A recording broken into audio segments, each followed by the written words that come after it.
Hi, my name is Pam Killeen, and welcome to my podcast, Circadian Reboot, where we discuss everything circadian. Today, I'm pleased to announce that we have Dr. Catherine Clinton on the show. She is a licensed naturopathic physician and has spent over 17 years helping people overcome their health issues. She completed her Doctor of Naturopathic Medicine from the National University of Natural Medicine. Diagnosed with 2 autoimmune conditions and Lyme disease while in medical school, she began the long and difficult journey of healing, a path that led to the commitment of helping others. Dr. Catherine has multiple articles that have been published in peer-reviewed research journals. She maintains a small practice in Eugene, Oregon, and Dr. Catherine teaches doctors, healthcare practitioners, and health enthusiasts from all around the world in how to apply the principles of quantum biology for health, and is a sought-after speaker with speaking engagements across the globe. Her mission is to empower as many people as she can with knowledge of quantum biology for health and help them explore a new perspective in healing. Hi, Catherine. Thank you so much for being here today. It's such a thrill to have you here. I feel like you're a walking, talking encyclopedia for everything quantum.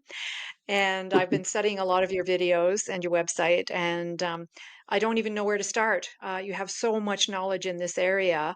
I think one of the things that stood out to me at a recent interview that I was listening to, a quote that you made, which I think envelops this entire subject, is that the body is talking using chemistry, mechanics, and energetics. So basically, a lot of what we're dealing with quantum is frequency and resonance.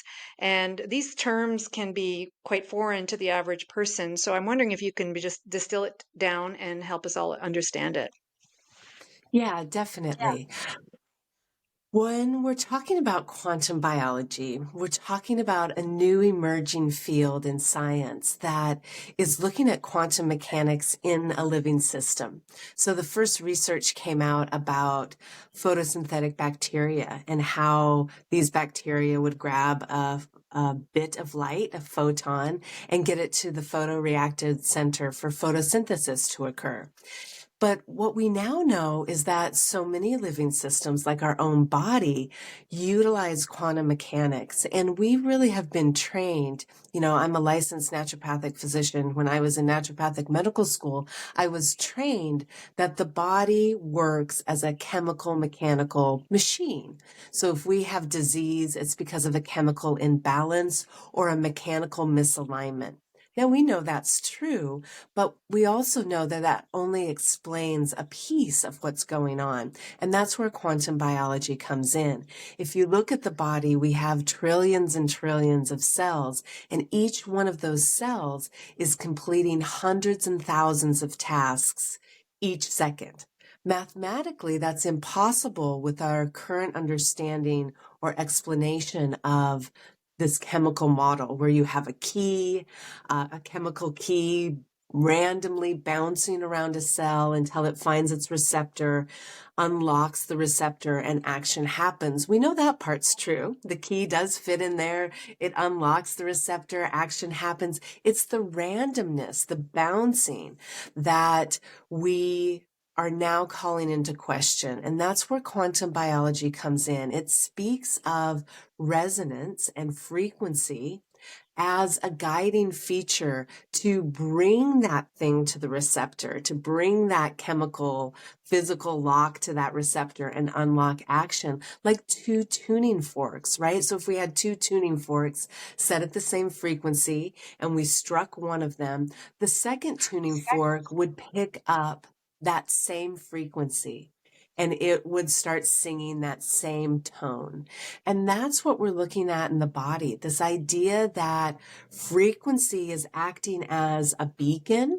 It's acting as a source of energy. And it's really expanding our understanding of what's happening in the human body. And it is such an incredible perspective. Yeah, it's a very exciting field. I mean, for the average person listening to this, would a good analogy be that we charge our cell phones, we charge our laptops? What about charging our bodies? Because ultimately we are a battery. Absolutely, absolutely. We are electric. And I think another analogy that works too is how we open our cars, right? We used to all unlock our cars with this physical key. Now we use a fob. And when we use a fob on our Toyota, all the other Toyotas don't open, right? That's a specific frequency to unlock that specific car. And the same thing is happening in our body. And that frequency can be electric, like you just mentioned, charging our cell phones and appliances. It can be magnetic.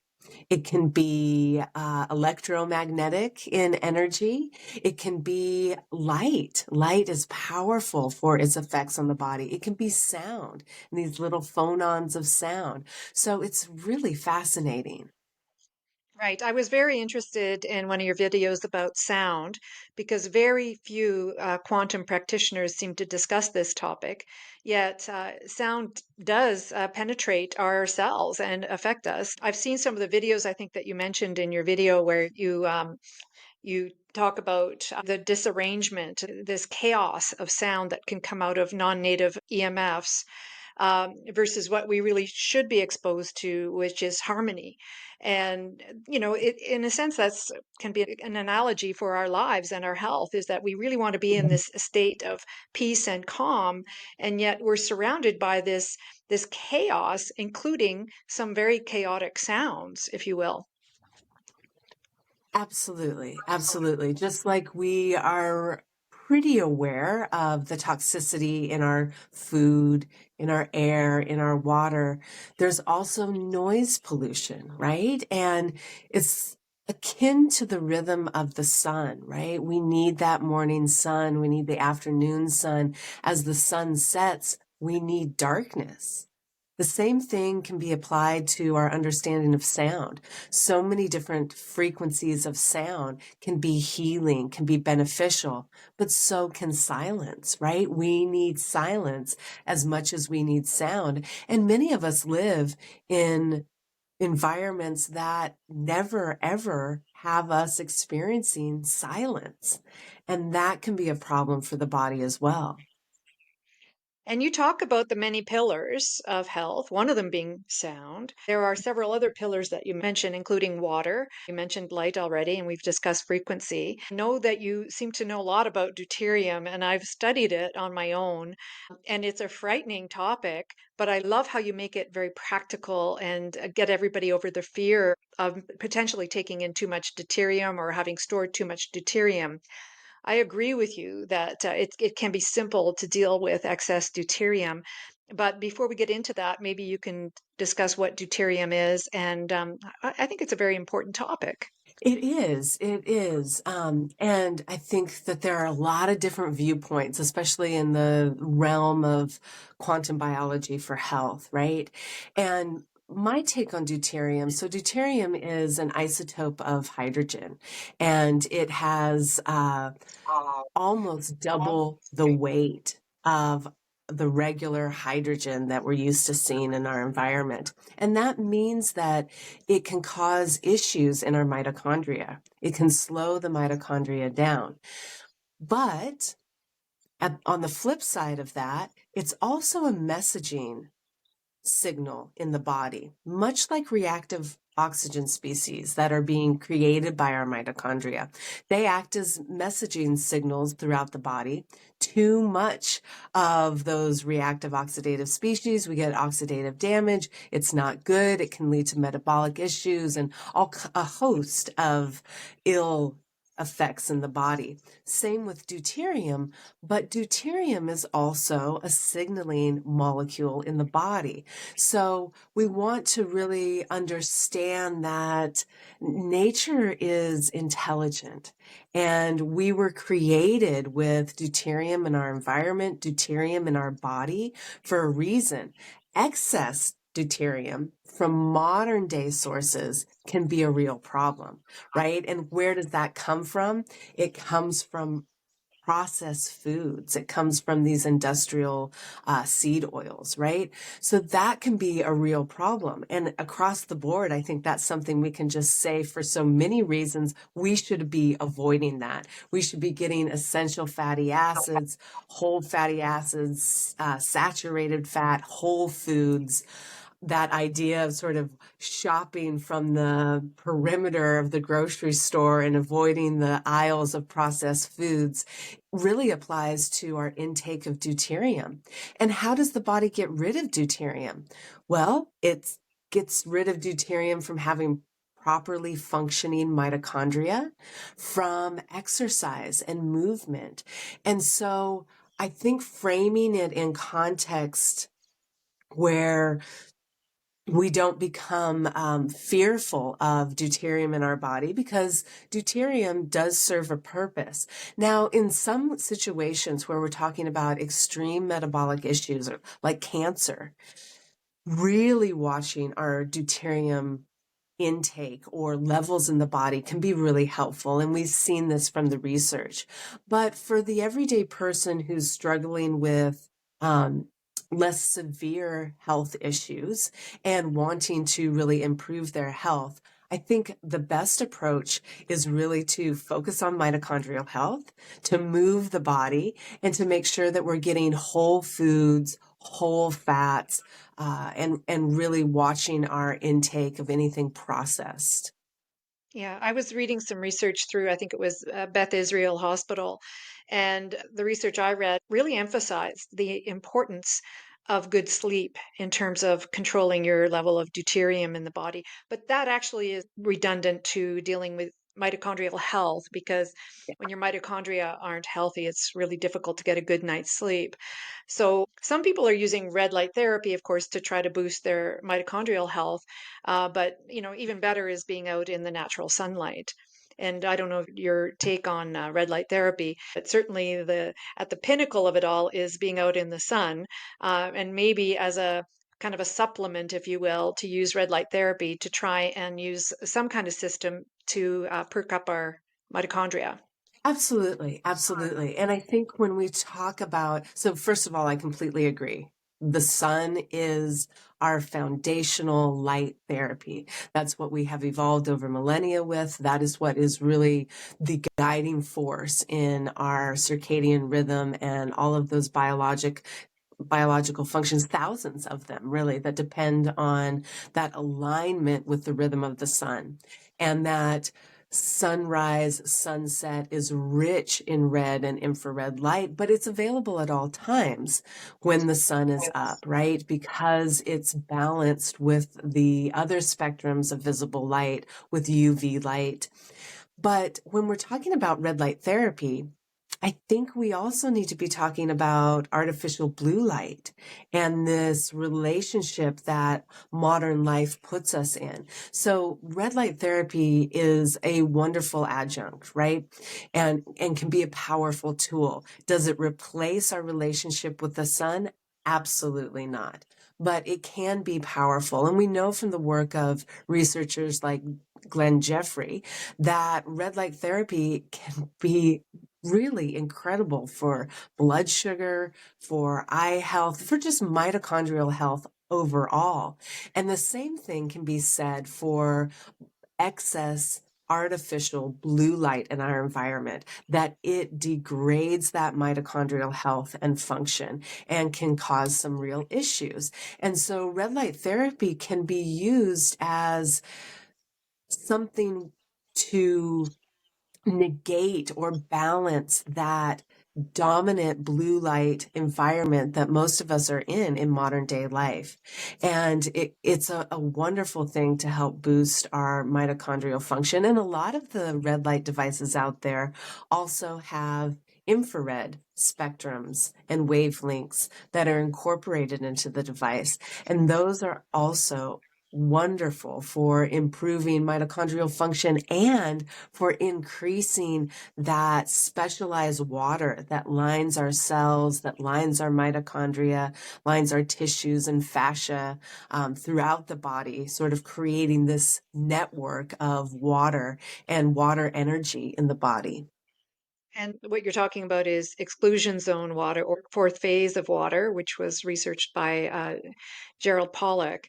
And so, one of the ways to basically encourage that internal cellular water is through red light therapy, but also through exposure to the sun. Is there anything else people can do to try and encourage or support the easy water in our bodies? Yeah, absolutely. Hydration sort of foundational, right? So if we're dehydrated, we're not going to have the building blocks of that water to begin with. So making sure we have a good source of water, that there's some mineral content in the water that allows it to go intercellularly. That's sort of the first step, making sure that there's water in there to begin with. And then we see from Pollack's research that adding infrared energy builds that easy water zone. And what's outside of that easy water? As this easy water builds against our cells, it's negatively charged. And right outside that negatively charged easy water, cell-bound water, is a positively charged region of water. And it creates this water battery. And what builds that is infrared energy. So we were just talking about red light devices that often have infrared spectrums into the high 700 nanometers, 800 nanometers, 900 nanometers. But also infrared energy is created through movement. It's created through the movement of our fascia. And anytime we compress that fascia, our fascia is piezoelectric, like a quartz crystal. So when we compress it, it creates an electrical current. And that is rich in infrared energy. Taking a warm bath or a sauna is a wonderful way to increase that infrared energy in the body.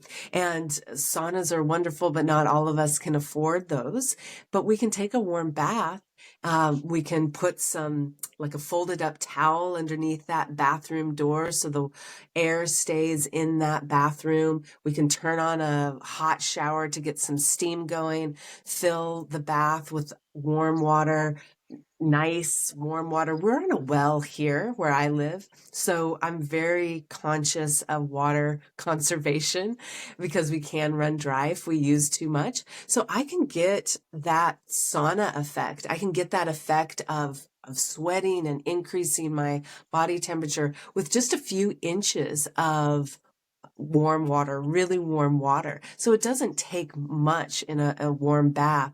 Even throwing a blanket over us in the evening, snuggling, sitting by a fire. I mean, there's really a wonderful list of things we can do to increase our infrared energy and help build that easy water battery within us. Now, in the spectrum of the sun during the day, it's the morning and the evening sun, or towards the evening sun, that has the higher amounts of the infrared. Is that correct? Well, the infrared is available any time that the sun is up. And I live here in the Pacific Northwest, so we are now living in a blanket of gray. We probably won't see the sun again until March, right? But those cloudy, sort of yucky days are rich in infrared energy. It doesn't have to be that beautiful sun. That infrared energy is rich anytime we're outside and the sun is up, even if we're in the shade. Being underneath a canopy of vegetation, whether that's sitting underneath a tree or wherever we might be sitting in the shade outside, that is rich as well. Those leaves are capturing and absorbing the ultraviolet rays, but they're letting those infrared rays go straight through, and they're available for us even in the shade. So that's a wonderful thing to be mindful of, because I know we love that gorgeous, beautiful sun, that summertime sun. But anytime the sun is up year round, it's rich and abundant in those infrared spectrums. Now, I'm not sure if it was you who said that if it is cloudy, maybe spend an extra 5 minutes outside versus, like, let's say your goal is to go outside for 10 minutes 3 times a day. I mean, I'm outside a lot more than that myself, but people are going to do the best they can with what they have. But let's just say somebody has a goal of 10 minutes 3 times a day to just stand outside, hopefully do some grounding at the same time. If it's cloudy, could you extend that to an extra 5 minutes, so 15 minutes 3 times a day in order to compensate for maybe less infrared? Yes, absolutely. Absolutely. And the infrared's going to be there, but it's the ultraviolet light that's blocked. So where I am, we said goodbye to the ultraviolet B rays that help convert vitamin D in our skin and in our body. But we still have ultraviolet A. That's available to us year round. But we're living in that blanket of clouds, so it does block a lot of that ultraviolet light. And that is what that ultraviolet A light, and that is what is cueing those circadian cues in our body to dump dopamine and serotonin and to convert tyrosine and produce pregnenolone, that backbone of our sex hormones, and cortisol. All of these different biological cascades are cued by blue light and ultraviolet A light in our environment in the morning. And so that's the reason why we want to stay out a little bit longer when it's cloudy, so that we're getting adequate exposure and still having that functioning and those biological cascades and dumping of neurotransmitters and hormones throughout the body. Now, to be clear, of course, if you are out in the sun and you want to get the benefits of the sun, we're talking about here not wearing contact lenses or glasses or caps. I mean, you don't really want barriers between yourself and this medicine that Mother Nature provides for us. So, what do you recommend to people who are just getting started? I mean, we're not telling anybody, by the way, to look at the sun directly. It's a really safe process to try and set goals for yourself and just prioritize being outside. That, if you really want to charge your energy in your body, that really happens by going outside. And the secondary element, of course, is hopefully you're outside grounding as well. And I heard a great trick, by the way, with the weather changing right now, that if it's cold, you take hot water and you put it on the grass. And it's a little easier to bear the cold if you can do that, as this climate is changing right now here in the north. But I take it you recommend to your clients to ground as well. Oh, absolutely. Absolutely. That's just a powerful way to not only charge our battery, but align, right? So we're not only coming in contact with that electrical field that surrounds our Earth, that sea of free electrons that's covering the surface of our Earth and the things that are embedded in that, like trees and plants, but we're also coming in contact with the geomagnetic field. And that has some regulatory effects as well. And we're just starting to understand that. So I think both of those things are really important. And that's why I sort of shy away from grounding products in favor of contact with the earth that we evolved on and are currently living on. I think that that's really important. And we're also exposed to all those negative ions when we go outside in a natural setting. So it's something that we can kind of stack, right? I know people are very busy. We lead very fast and full lives. So getting that circadian alignment at the same time that we're grounding and outside is a beautiful way to do things at the same time that can have so much benefit. Now, you talk about the electrons, and I've heard you also discuss the cell danger response and how it's a really strange concept that our bodies are attacking ourselves. Like, there's just so much of a burden on our bodies, the total body burden, if you will. But soaking up these electrons can help counteract some of that cell danger response, correct? Absolutely, absolutely. And I would even take issue with that description of the body attacking itself, autoimmunity, where the body is attacking structures. Really, the body is responding to the environment it's living in. And when we talk about danger signals, a lot of us are thinking, okay, stress is a major one, but we don't realize that food, our polluted air and water, non-native EMF signals, noise pollution that we talked about, all of these things are considered danger signals to the body. And when the body's inundated with those signals, it acts appropriately by creating this hypervigilant immune system response. And we really need to flood the body with safety signals. And if we just take a step back and try not to make it too complicated, really we can kind of simplify it into our modern life with all of these different toxins, all of these different electromagnetic fields that we're now exposed to can be looked at along with this drive for productivity and work, and a less priority on relaxation and rest and play. Those things are danger signals versus how we evolved over millennia. Being outside, being in nature, being under the sun, relaxing, prioritizing sleep. When the sun goes down, it's dark and we should get sleepy and get good sleep, right? It's that beautiful relationship that we have evolved with. And we can see that in so many things.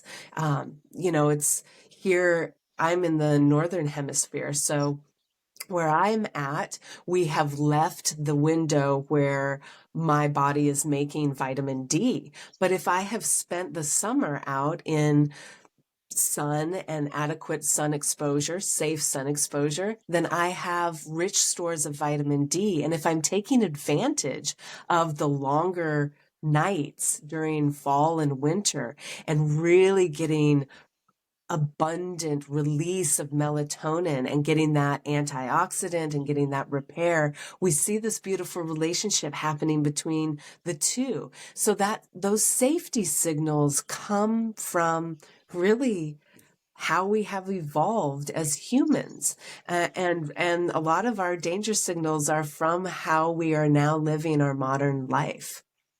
I mean, something very simple, like we talked about earlier, where when you get up in the morning and you look at that beautiful morning sun, that's when we actually produce our melatonin, which is a very, very powerful antioxidant. And a danger signal at night would be light, basically, because we want to release that melatonin that we produced in the morning. And unfortunately, if you're sleeping with your light on, or if your house is too bright, you're not wearing blue light blockers, you're going to shunt the release of the melatonin. I mean, this is something very subtle. It's something that is part of our biology, but just by having lights on when they shouldn't be on is a danger response. Absolutely. Absolutely. And it's the body responding correctly. It's 9 o'clock at night and the body says, oh, geez, it's noon.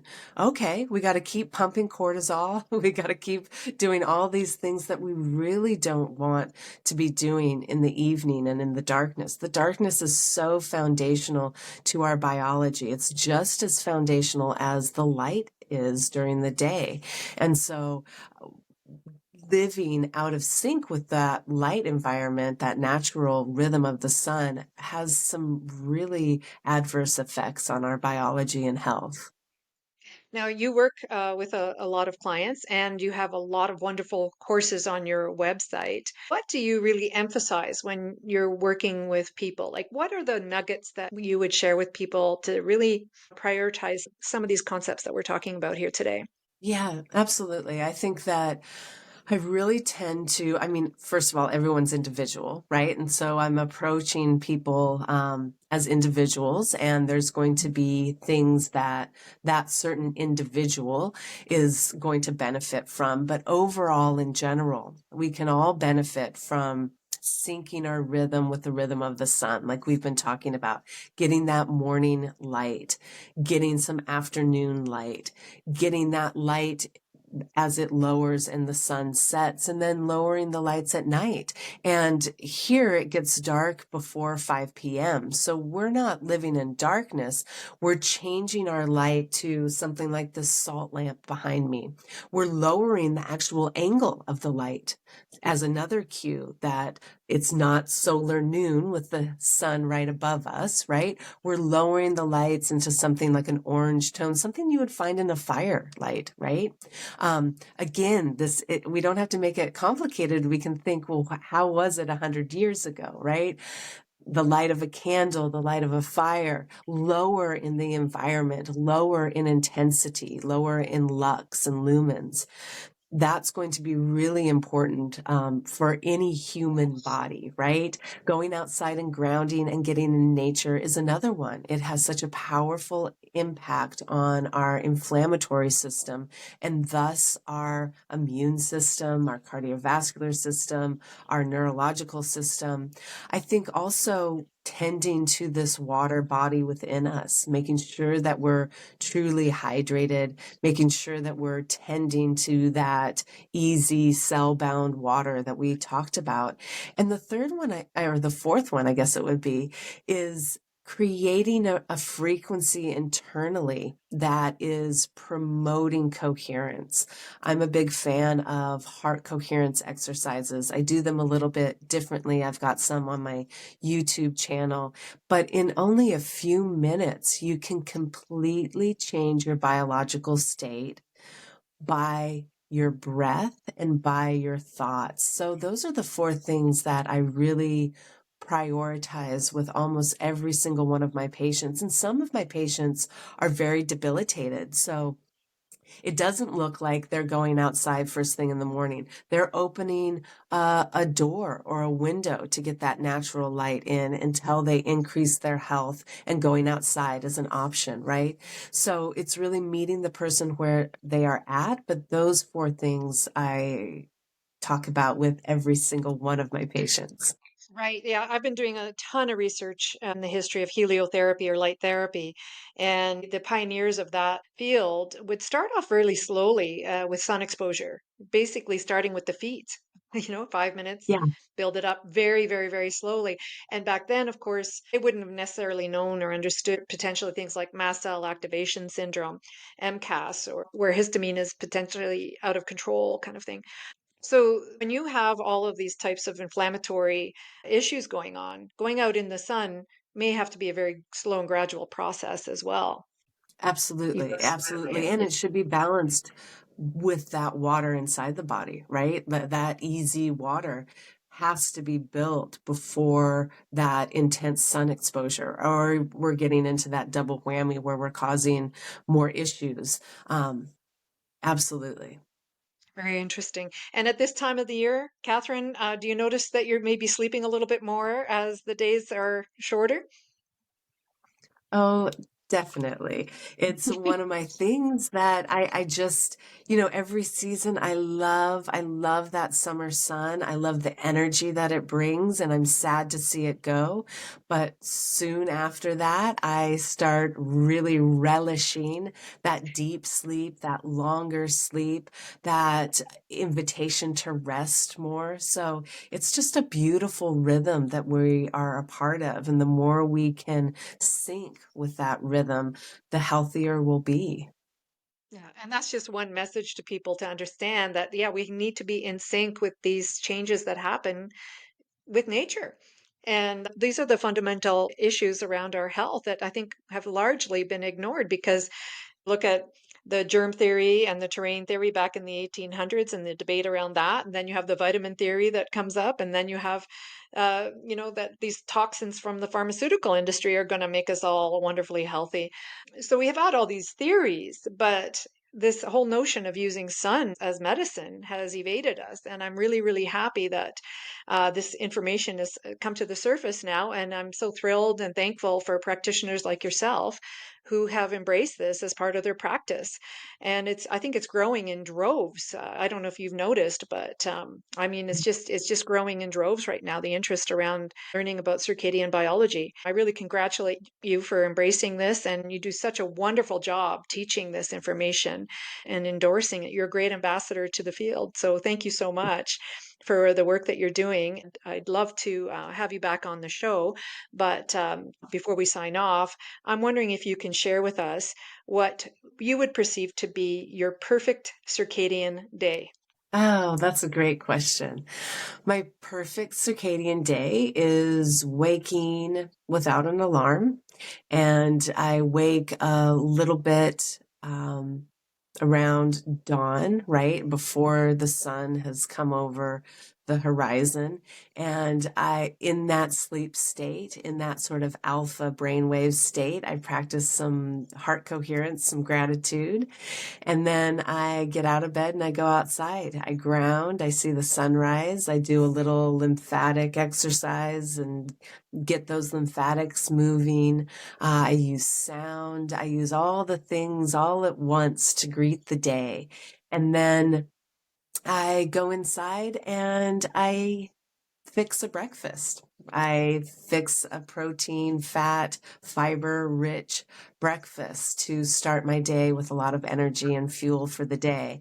And after that is done, and after I have some of my morning routine, going to the bathroom, brushing my teeth, those sort of like hygiene things, I love to move my body outside, right? So when the sun is around 10 degrees or more above the horizon, I love to take my morning walk.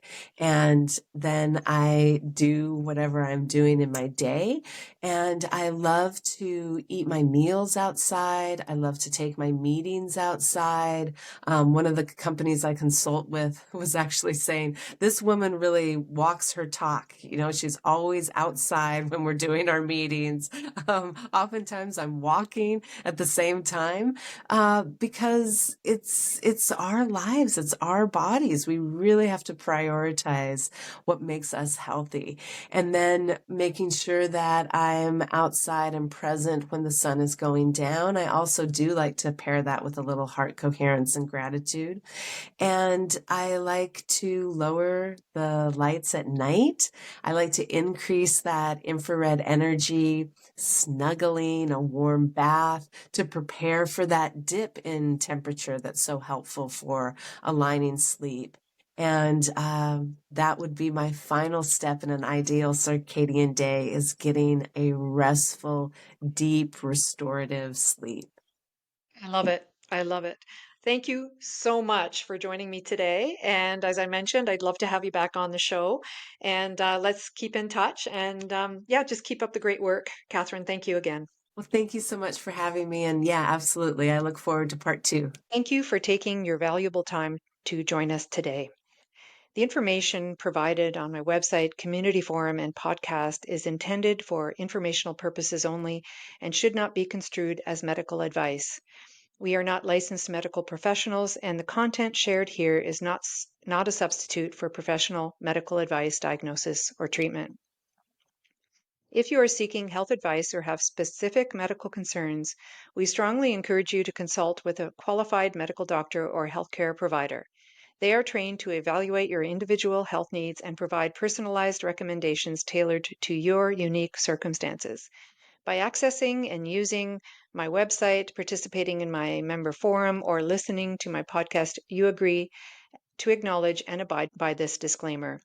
We do not assume any responsibility or liability for actions taken based on the information provided herein.